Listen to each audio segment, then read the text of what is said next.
اعوذ باللہ من الشیطان الرجیم۔ پناہ مانگتا ہوں میں اللہ کی شیطان مردود سے۔ بسم اللہ الرحمن الرحیم۔ السلام علیکم ورحمۃ اللہ وبرکاتہ۔ آج کا سوال، سردی میں امبستری کرنے کے بعد غسل کا آسان طریقہ کیا ہے؟ یہ سوال بہت زیادہ بار پوچھا گیا کہ سردی میں امبستری کے بعد غسل کرنے کا کوئی آسان سا طریقہ بتا دیں تاکہ ہم پاکی بھی حاصل کر لیں اور سردی سے بھی محفوظ رہے اور غسل بھی ہمارا کامل و اکمل ہو جائے۔ بہت سارے لوگ سردیوں میں حق ازواجیت ادا کرنے سے ڈرتے ہیں۔ بہت سی خواتین ایسی ہوتی ہیں جو سردی کی وجہ سے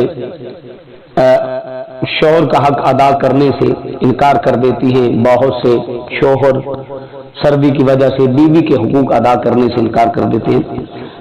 اسی چیز کو مد نظر رکھتے ہوئے اور یہ سوال بھی کیا گیا کہ سردی میں ہم بستری کے بعد غسل کرنے کا آسان سا طریقہ بتا دیں۔ دیکھیں، اسلام میں طریقہ تو وہی ہے جو اسلام نے بتا دیا ہے کہ غسل میں 3 چیزیں فرض ہیں۔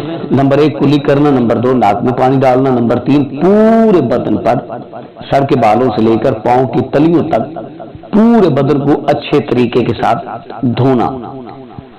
سردی ہو چاہے گرمی ہو، کوئی بھی موسم ہو، موسم بہار ہو، موسم خزاں ہو، ہم بستری ہو یا ویسے غسل کرنا ہو تو طریقہ کار یہی ہوگا کہ ہم بستری کے بعد ہو یا ہم بستری کے علاوہ یا ہم بستری کرنے کے بعد غسل کیا جائے یا ویسے غسل کیا جائے، اس میں یہ 3 فرائض جو ہیں ان کو ادا کرنا لازم و لزوم ہے۔ اور اس طریقے سے غسل کرنا چاہیے کہ ہمارے جسم کا کوئی حصہ بھی بال کے برابر خشک نہ رہ جائے۔ اس لیے آپ گرم پانی کا انتظام کریں، گرم پانی کریں اور اس کے ساتھ غسل کریں۔ تو یہ جو مسائل ہیں ان کا سمجھنا، ان کا جاننا ہمارے لیے بہت ضروری ہے۔ پاکی، سبحان اللہ، نبی پاک صلی اللہ علیہ وسلم نے پاکی کی بہت زیادہ تعریف بیان کی ہے اور صفائی نصف ایمان ہے۔ اس لیے جب بھی پاکی حاصل کریں، غسل کریں، ان 3 فرض جو ہیں ان کا خاص خیال کیجیے گا تو کوئی جسم کا حصہ خشک نہیں رہنا چاہیے۔ تو یہی طریقہ ہے غسل کرنے کا۔ تو امید ہے کہ آج کی ہماری ویڈیو آپ کو اچھی لگی ہوگی۔ اگر اچھی لگی ہے چینل کو کریں سبسکرائب اور بیل آئیکن کو دبائیں تاکہ اس طرح کی لیٹسٹ اور نئی ویڈیو آپ تک بآسانی پہنچ سکے۔ اللہ نے